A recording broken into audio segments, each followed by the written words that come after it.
Ahora sí, gente guapa, vamos a hablar de lo que serán o lo que son las novedades que han presentado en el Google I.O. Bien, esto es una conferencia grabada, que de hecho la publicaron el día de hoy, sobre Angular. ¿Sí? Aquí han hablado de los cambios en las últimas minor, por ejemplo, 17. Creo que es punto 0.3 o punto 3, ¿vale?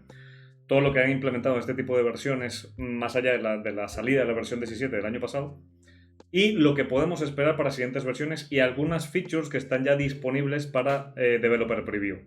¿Sí? Y ya les aviso que la semana que viene vamos a hacer un directo, ¿cómo se llama esto? Reaccionando en vivo, ¿sí? A una conferencia que tienen desde Angular, que ya la anunciaron. De hecho, Mario pasó por ahí el tweet por Discord, ¿sí? Entonces vamos a estar aquí reaccionando en directo y dando un resumen, mejor dicho, después de la conferencia, ¿vale? Entonces, cosillas interesantes, cosillas interesantes. Vamos primero con features, así de una vez, ¿bien? Features brutales que tienen ahora mismo en Angular. Número uno, se vienen los Signal Queries. Bien, repito, estas son features que están en Developer Preview, no están todavía en la versión final, a excepción de la API de Outputs, que está en la 17.3, ¿vale? Ojo. Los Signal Queries, ¿sí? Cuando nos referimos a queries en este caso, nos referimos a, pues, hacer queries para el DOM, por ejemplo, el ViewChild o el ContentChild o ContentChildren o ViewChildren, ¿sí? Antes teníamos que ser algo tal que así, utilizar, pues, en este caso, la directiva ViewChild o ContentChildren, ¿sí? Para, pues, añadir la referencia a un elemento del DOM o un elemento de, pues, un ngContent, respectivamente. Ahora no, ahora lo tenemos por signals, ¿sí? Entonces, aquí hay dos cosas interesantes. Fíjense que a nivel de tipado, si estamos buscando, por ejemplo, un content children, esto pues podría ser un query list, porque estamos aquí buscando un array de childrens, ¿sí? Que pueden venir de, por ejemplo, un menú item, o puede ser un define si no lo encuentra. Con signals tenemos ahora también, aparte del signal como tal, tenemos ahora también la posibilidad de ponerlos como required, ¿sí? De definirlos como required. ¿Y qué hace esto? Aparte de que mejora un poco la inferencia de tipos, elimina lo que es la posibilidad del onDefine, ¿sí? En la propia inferencia. ¿Por qué? Porque el propio Angular te va a dar un error en caso que esto sea required. El propio Angular va a saber que, pues mira, esto tiene que estar sí o sí, y si no está, no es que sea un define, es que te va a dar un error directamente y te va a decir, mira, aquí hay un error porque esto no se encuentra, no está, no existe. ¿Sí? Entonces aquí mejora un poquillo lo que es ese tipo de gestiones a nivel del tipado de lo que estamos tratando de buscar aquí. ¿Bien? La sintaxis también mejora muchísimo a nivel de legibilidad, a nivel de simpleza, ¿vale? Tenemos aquí, pues por ejemplo, ya aquí no definiríamos con ViewChild, referencia de elemento, trigger, bla, bla, bla, sino que pues trigger igual a ViewChild, si lo queremos required, si no, pues le quitamos el required y ya está, ¿sí? Lo mismo con pues, el Content Children. Items es igual a Content Children, dame que al ítem del menú y se acabó. ¿Bien? Esta es una, la Signal Queries. Otra bastante esperada son los Signal Inputs. ¿Bien? Cuando nosotros necesitamos pues, comunicarnos o comunicar data o enviar data a un componente hijo, ¿bien? Ya sabemos todos que lo hacemos, o bueno, los que no trabajan con Angular, eso se hace con inputs, ¿vale? Entonces, sin signals, la sintaxis que tenemos ahora mismo es esta, @input, pues bueno, utilizamos la anotación de input, ¿vale? Y pues aquí inicializamos con un valor, o lo tipamos, o lo que sea, ¿vale? Inclusive podemos ponerle required en caso de que el input sea requerido. Sí, es como un prop, ¿vale? Para los que vienen de React. Ahora, con signals podemos tener ya inputs, eso sí, de solo lectura, y ya vamos a ver el porqué de solo lectura. O vamos a ver la otra opción que tenemos. Y en este caso podemos recibirlos tal que así, ¿vale? Tenemos un input con un valor por defecto, por ejemplo false, y también podemos definir un input required del tipo que queramos, ¿vale? Se vuelve a simplificar por aquí la cuestión. Ahora tiene signals, son read-only para asegurarnos de que sea inmutable, o sea, de que no andamos haciendo locuras por ahí, que la aplicación no va a fallar por cambios de datos ni nada por el estilo, y que pues la data va a ser consistente con respecto al paso entre componentes, ¿sí? Cosilla que en teoría ya tenemos. ¿vale? Digo en teoría porque no lo he probado personalmente, pero en la conferencia pues anuncié que la tenemos en la última versión de la 17, ¿sí? Que es la API de outputs, ¿sí? Fíjense aquí, tenemos esta parte de inputs, tenemos ahora los outputs. Los outputs no son signals, cuidado, ¿sí? Fíjense lo que pasa aquí. Tenemos que ahora mismo para tener, por ejemplo, la salida, o sea, el caso contrario, ¿no? El binding contrario. Si yo voy a pasar data a un componente hijo, paso un input. Pero si yo quiero desde el hijo notificar al padre que algo cambió, voy por un output, ¿sí? Y aquí los outputs generalmente se emiten o emiten un evento para notificar al padre, mira, algo aquí cambió, esto cambió, pues tienes que ejecutar esta función que tienes tú definida, ¿sí? Con esta data que te estoy pasando yo, ¿vale? ¿Qué pasa? Aquí hay varias cosillas. Aquí hay varias cosillas. Se cambia la cuestión a esta sintaxis que es muy parecida a signals, pero por dentro no es un signal, ¿sí? El resto sigue igual, es decir, puedes hacer un emit, porque para disparar el event emitter, pues haces un thisToggle, que en este caso guarda el event emitter, punto emit, y aquí emites lo que tú quieras. Por ejemplo, una señal, un signal, ¿vale? Como es el caso de aquí el ejemplo. Ahora bien, ¿qué tiene esto por debajo? Por debajo ya tampoco tiene un subject, porque el event emitter de hecho es hereda de subject. Subject es un tipo de... bueno, no es un tipo de... ¿Cómo se llama esto? Es una variación de observable, digamos, ¿sí? Pero no es un observable como lo definimos en Angular. A eso voy, sí, es un tipo distinto, ¿sí? De stream de datos. Mejor así. Entonces, ¿qué pasa aquí? El equipo de Angular se encontró, y lo menciona en la conferencia, ¿sí? Se encontró con que había gente que en vez de esto así, ¿sí? En vez de pasar un event emitter directamente, lo que hacía era pasar un observable directamente. Es decir, podría aquí, yo qué sé, my observable. ¿Eh? Y de hecho mencionan que esto funciona por pura casualidad y pura coincidencia, porque no está diseñado para que tú le pases un observable como output al componente padre. O sea, la idea es de que siempre funcione con event emitter, ¿sí? Entonces ahora lo que hacen es pasarle o este output lo que es un event emitter ref, ¿sí? Y ya vamos a ver el para qué lo están cambiando de esta manera, ¿sí? Ya vamos allá, no les voy a dar spoilers. Ya vamos allá para que todo encaje mejor. Pero estos son los cambios con respecto a la API de output, ¿sí? Luego tenemos algo que también me gustó un montón y son los, model inputs, ¿vale? Y esto es básicamente para cuando queremos tener two-way data binding entre componentes, ¿sí? Podríamos verlo de esa manera. Cuando tenemos two-way data binding, a los que no vienen de Angular, cuando me refiero a two-way data binding me refiero a que si yo actualizo desde la vista, desde el template, en mi componente el valor se actualiza al mismo tiempo, siempre está sincronizado desde ambos frentes, ¿vale? Y si yo actualizo desde mi controlador, pues la vista también se actualiza, ¿bien? Y la sintaxis del two-way data binding es esta que está aquí, ¿sí? Corchetes y, ¿cómo se llama esto? Paréntesis. Sí, cada uno pues tiene un binding específico, es decir, uno es para data, el otro para eventos. Sí, por ejemplo, el paréntesis lo verán en eventos como click y los corchetes lo verán en binding de datos, ¿vale? Entonces, al poner los dos es binding bidireccional, two-way data binding. Hasta ahí bien. Ahora, fíjense la cuestión. Cuando nosotros tenemos aquí, supongamos que tenemos aquí un checkbox component al que estamos llamando desde otro componente X, de esta manera, ¿vale? Tenemos un modelo aquí que es el isAdmin y ese modelo pues se lo pasamos al componente hijo, que es en este caso checkbox component. Eso sería la forma de hacerlo ahora mismo de momento, ¿sí? Dentro del componente checkbox component tenemos un input que es checked, que sería esto, ¿vale? Y un output que es checkChange. Bien, y aquí emitimos un evento para avisarle al padre, mira, aquí pasa esto, ¿no? Vale. Ahora lo podemos hacer de esta manera.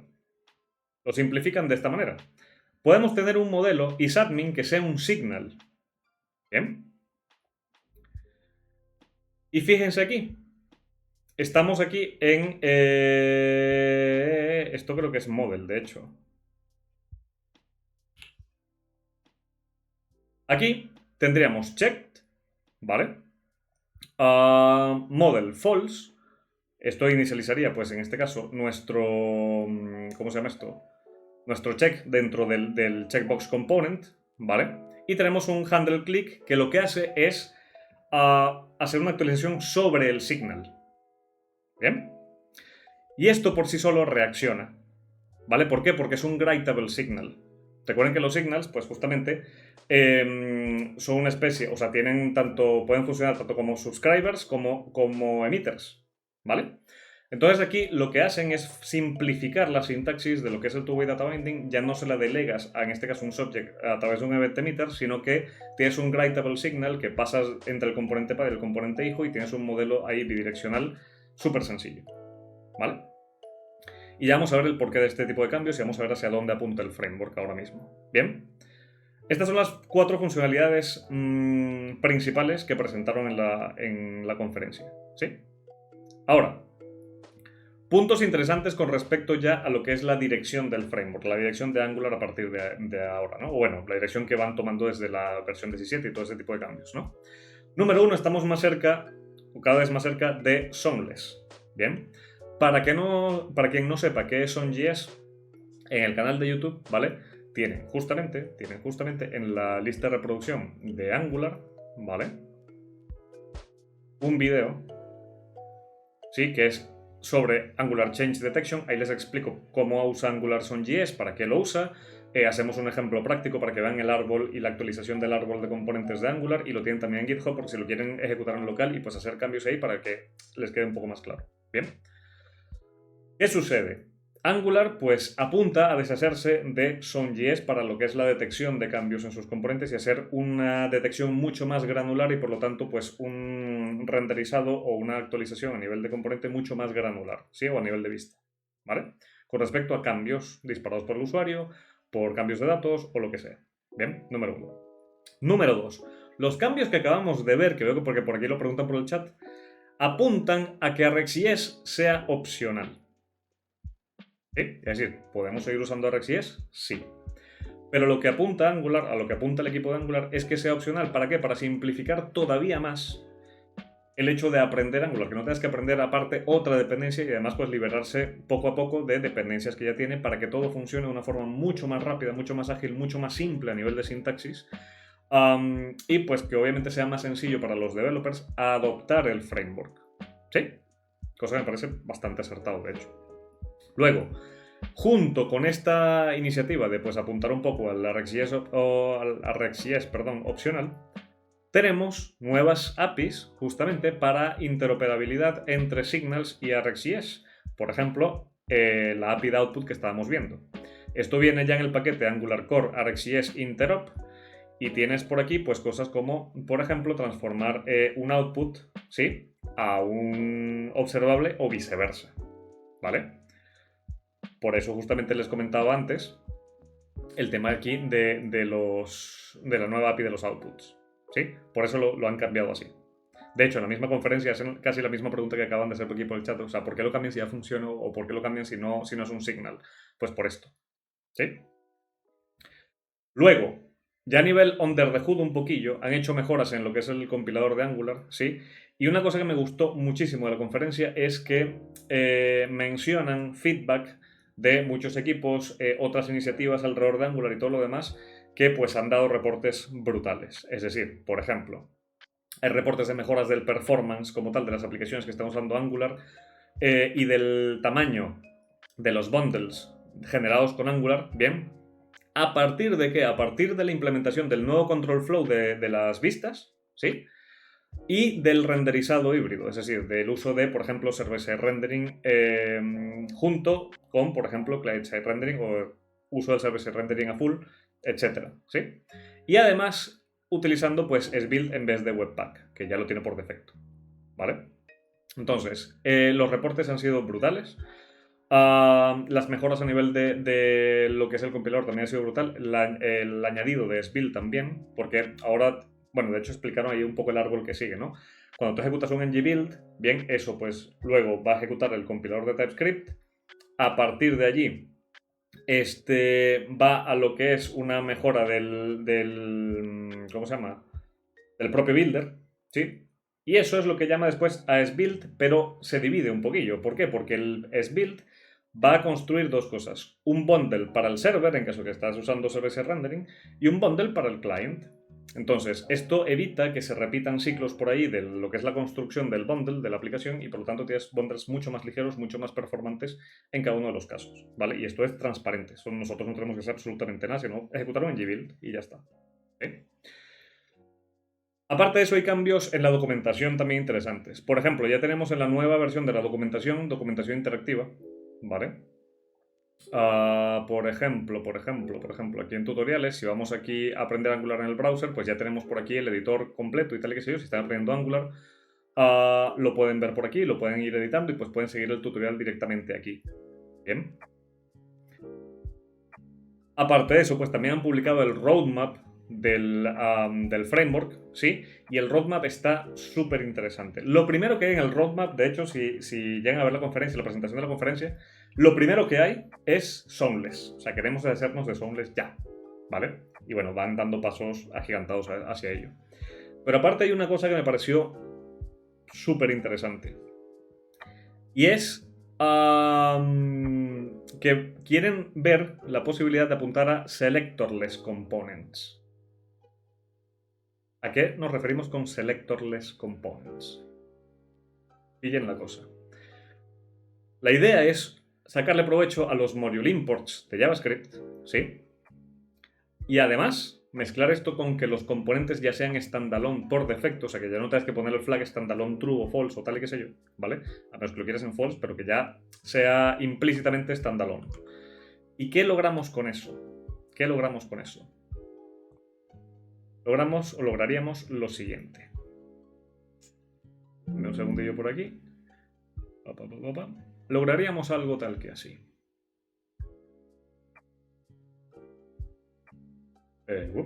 Aquí, ¿vale? Lograríamos algo tal que así. Cuando yo voy a declarar un componente en Angular, si yo tengo por aquí el standalone implícito, esto, ¡pum!, se va. Aparte de eso, si ya yo tengo, por ejemplo, tema de los imports de los módulos de JavaScript, esto, ¡pum!, se va. Si ya también los imports los tengo directamente del componente, esto se va. Y quedaría algo tal que así. ¿Sí? Entonces, la idea a lo que va en el selectorless es la simplificación al máximo de lo que es la definición de un componente en este caso, ¿vale? O de, bueno, las demás cosas de Angular, los demás tipos de clases de Angular, ¿vale? Pero está brutal. Eso todavía no, esto pues obviamente tienen que hacer las pruebas, tienen que ver cómo evoluciona la cuestión, pero apuntan a ello y de hecho hicieron una demo ahí rapidilla de lo mismo que les acabo de mostrar, ¿no? O sea, eliminando partes por ahí de lo que es la definición del componente y pues dejando solamente lo que sería lo esencial, ¿sí? Luego, esto también lo presentaron en el Google I.O., en la conferencia que tuvimos el martes, que vimos aquí en directo. Y es que Firebase ahora pues ya tiene la posibilidad de hostear aplicaciones de Angular, de Next, o sea, aplicaciones de última generación, sea con client-side rendering, server-side rendering, static-side generation, lo que tú quieras. Bien, entonces lo que usan Firebase, yo no uso Firebase, de hecho no he usado Firebase sino un par de veces y para nada de esto, pero ya le pueden sacar provecho a esa parte también. ¿Sí? Y otra cosa que me gustó bastante, a ver, me gustó la referencia, no me gustó el resultado, cuidado. Pero me gustó mucho que también hayan hecho referencia, por ejemplo, a proyectos que basan sus proyectos o a equipos que basan sus proyectos en Angular. Por ejemplo, AnalogJS. AnalogJS es un metaframework de Angular, ¿sí? Es un framework de Angular que es otro framework, por eso el metaframework. Y tienen una propuesta de single file components. Yo no soy muy fan de single file components, ¿vale? Los uso cuando lo tengo que usar, pero bueno, no es algo que me emocione mucho. Pero bueno, tiene una sintaxis muy parecida a lo que pues, se podría ver, por ejemplo, en Vue, de hecho. ¿Sí? Entonces, bueno, eso también estuvo interesante en la conferencia porque, bueno, les hacen, digamos, una especie de shout a este tipo de iniciativas que están bastante interesantes. Hay otra cosilla brutal. El año pasado, no, al principio del año, no recuerdo ahorita, de hecho tengo un vídeo en YouTube sobre esto, ¿vale? Pero Angular, hace unos meses, creo, anunció una fusión con Wiz. ¿Qué es Wiz? Wiz es un framework utilizado internamente por Google, Bien, no es un framework open source. Lo usa en Google y es un framework muy enfocado a lo que es performance, puro y duro. ¿Qué comentaron aquí? Pues comentaron, entre otras cosas, que la gente de Wiz y la gente de Angular comenzaron a ver que congeniaban mucho en algunos requerimientos, ¿no? Para cada uno de sus frameworks. Por ejemplo, yo estoy trabajando en Angular, oye, me gustaría tener aquello que tiene Wiz. Y yo estoy trabajando con Wiz, oye, me gustaría tener esta feature de Angular, ¿no? Hasta que la línea divisoria entre ambos fue bastante sutil, digamos. Y dijeron, bueno, mira, vamos a hacer una unión aquí. Bien. Y la unión, o la cosa más destacable de la unión entre Angular y Wiz que comentaron fue el Partial Hydration utilizando JS Action, que es una librería que usa Wiz, ¿vale? ¿Qué es el Partial Hydration? Sí, si quieren saber qué es, ¿cómo se llama esto? ¿Qué es Hydration? Que si no tienen claro el concepto de Server-Side Rendering, de Client-Side Rendering, Static Site Generation y todo lo demás, hay un vídeo en mi canal de YouTube, ¿sí? De hecho lo tienen en la lista de reproducción de Angular, ¿vale? Es este que está por aquí, y les explico qué es todo esto, qué es hydration, cuándo usar una cosa y cuándo usar otra, etcétera, etcétera, etcétera, ¿vale? Por si acaso. Pero ¿qué pasa aquí? ¿A qué nos referimos con partial hydration? Con JS Action no se haría un hydration completo, es decir, cuando nosotros estamos hidratando, ¿vale? Lo que sucede aquí con Server-Side Rendering es que el cliente, por ejemplo, hace una petición al server, bien, el server le envía al cliente, ¿vale? Lo que es el HTML que el cliente necesita renderizar, ¿vale? Ya con todo lo que implica, todo lo que tiene que renderizar y todo lo demás a nivel de DOM, ¿sí? Aquí el cliente comienza a construir el DOM, una vez que lo construye, pues a partir de ahí se va hidratando, pues luego, en segundo plano, lo que es el JavaScript para que eso sea, admita interacción, ¿sí? Tenga pues todos los eventos, los handlers y todo lo demás. Con el Partial Hydration no pasa exactamente así, ¿bien? Lo que pasa con el Partial Hydration, según explicaron, es que esto, aparte del HTML, también te descarga un mínimo, ¿sí? Digamos un JS Lite, ¿sí? Que es un mínimo de JavaScript para detectar interacciones, que ahí es donde entra JS Action, justamente, para detectar event handlers. Entonces, si yo tengo un botón, aquí, por ejemplo, que diga Submit, ¿sí? O que llame un componente, o que lo que sea, en el momento en que yo le doy a ese Submit, a través de JS Action y a través de este JavaScript Lite que se descarga junto cuando está haciendo el hydration, ¿sí? Aquí comienza a hidratarse única y exclusivamente lo que necesita el cliente para que ese submit funcione, reaccione, renderice, haga lo que sea que tenga que hacer. ¿Bien?